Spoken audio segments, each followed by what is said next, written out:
If you say the word Plato to most people, the philosopher, probably most of us could recall his famous example of the cave, right? Do we all remember the story of the cave when asked to explain the difference between ultimate reality and the shadow world that we all live in? Plato described a bunch of people living in a cave, but instead of facing the opening of the cave, they were facing the back of the cave, and all they could see were the shadows of the real world reflected on the back of the cave from the original light source that was outside of the cave. Of course, the problem with that is that people begin to take the shadow play, they begin to take the shadows as real, mistake the shadows for real. And maybe they are beguiled by those shadows or taken in by those shadows. They never think to turn around and see the source of reality. I think that's what's going on a bit in today's world. We mistake reflections of reality for reality.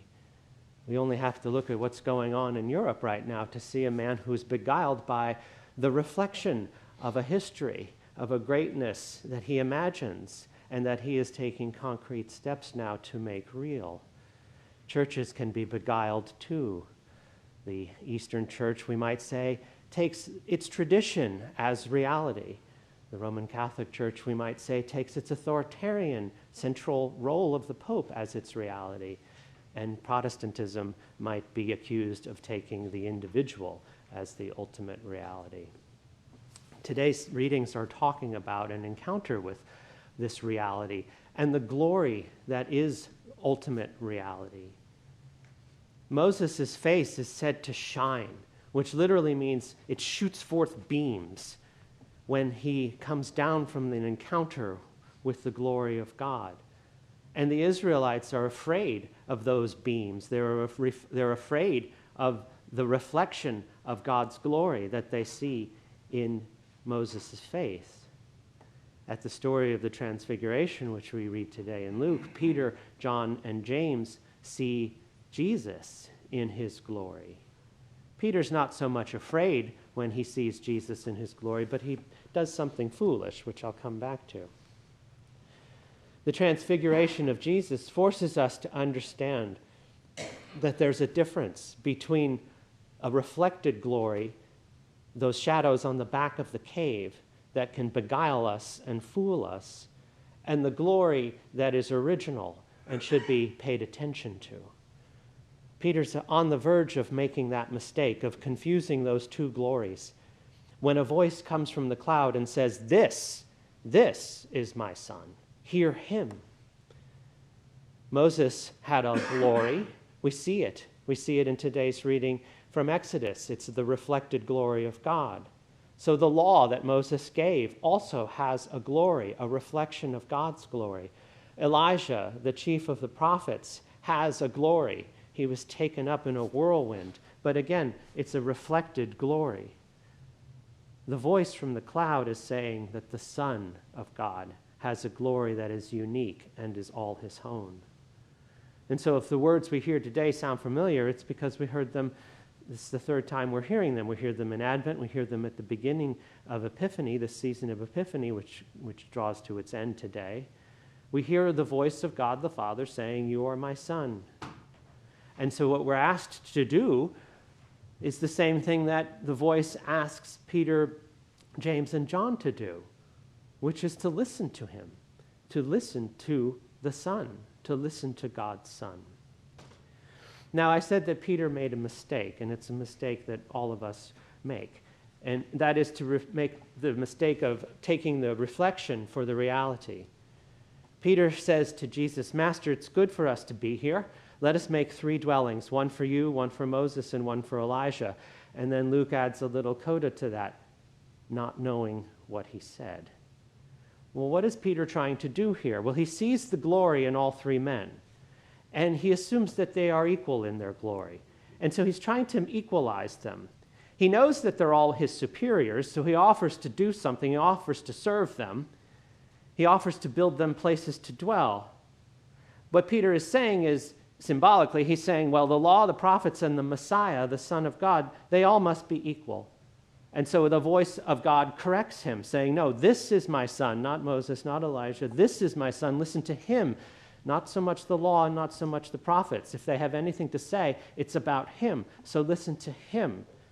And so in this moment of transfiguration, the Son of God is placed above the law and the prophets. He is not equal to them. Now, can you think of examples today in our lives where we fail to give primacy to the things that are primary? Or put another way, can you think of ways that we try to equalize things that should not be equated? One characteristic, I think, of the modern mind is its loss of confidence. It seems to me that we're often afraid to say what is true and what is not true, what is good and what is not good. And there's actually a good reason for this. It's because we've become quite aware, perhaps more in our own times than in times past, that all of us reflect some of God's glory, right? Every person reflects God's glory. Paul talks eloquently about this today. Every culture reflects some aspect of God's glory. And in every generation, not just our own and not just in times past, there has been tremendous good, tremendous reflection of God's glory. This native goodness in each one of us, this native goodness in every culture, this native goodness in every generation, and even, dare I say, in every religion, reflects the goodness of God. But what we do with that is, I think we make Peter's mistake. We are busy building dwellings to showcase all of the good things in the world. And what we do is we equate them, and we minimize their distinctions. And while we celebrate rightfully what is good in all the world and good in each one of us, in every person, race, and culture and time, if we simply are content to build dwellings for all of these good things to be, we miss the one and only Son of God himself, and that was Peter's folly. We miss the source of all of their goodness. It's like we like every shadow on the back of the cave. We celebrate every shadow on the back of the cave, but we never turn around to see the source. I can think of examples even in our own church where we are building tents and building dwellings, right? I mean, what is that flag right there if not a tent or a dwelling? A dwelling, a tent, celebrating the uniqueness of the English heritage of the Episcopal Church, right? But don't mistake the English heritage of the Episcopal Church for the whole church, right? The American flag there, another tent, another dwelling. This country is a good country, but don't mistake its goodness for the goodness of God.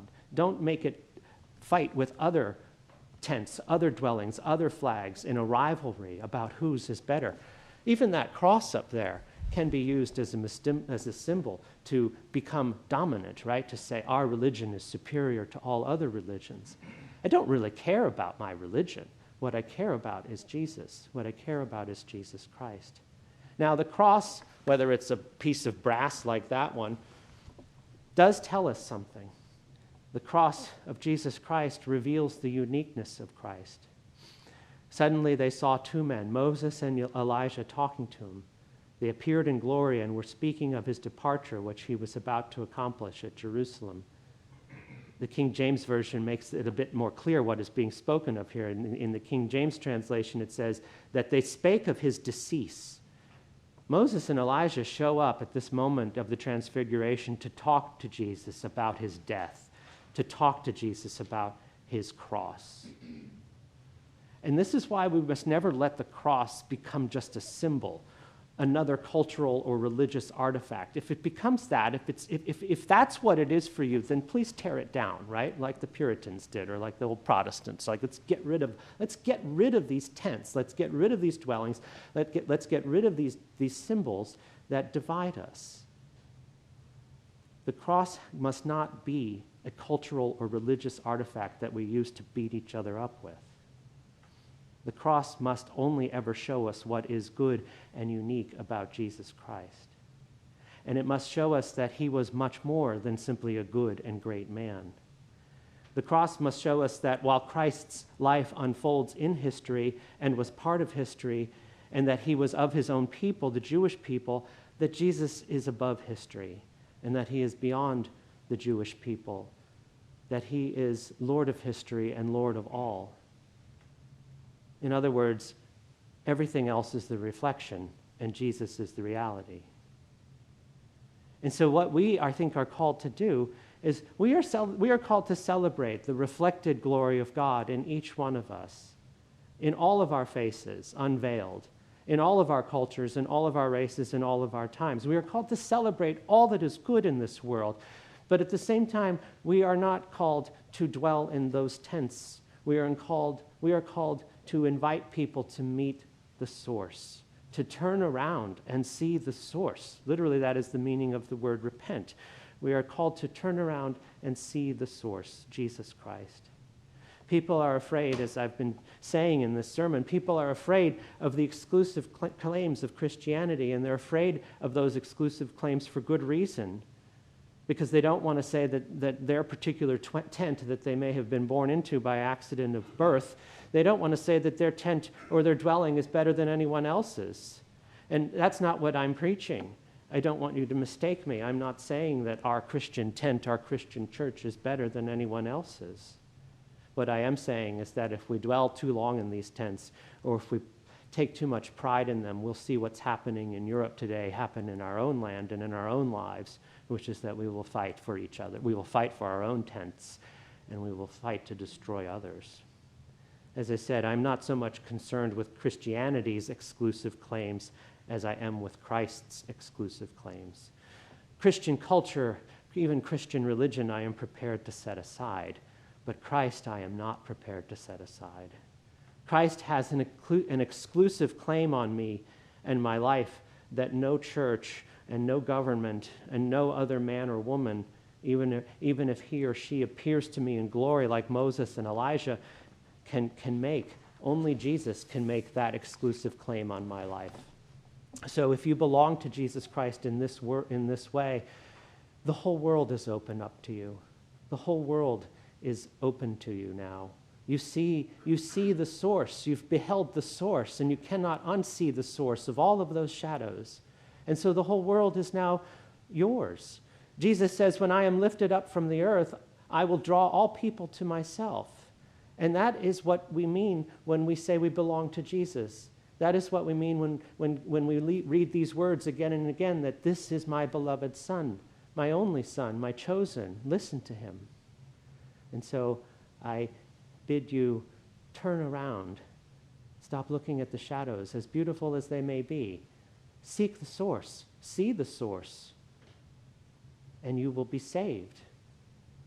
But if you insist on building tents to house all of the world's glories, your own glory included, I think you'll find yourself living not with the world and in peace with the world, but living alone, and worse, dying that way. Amen.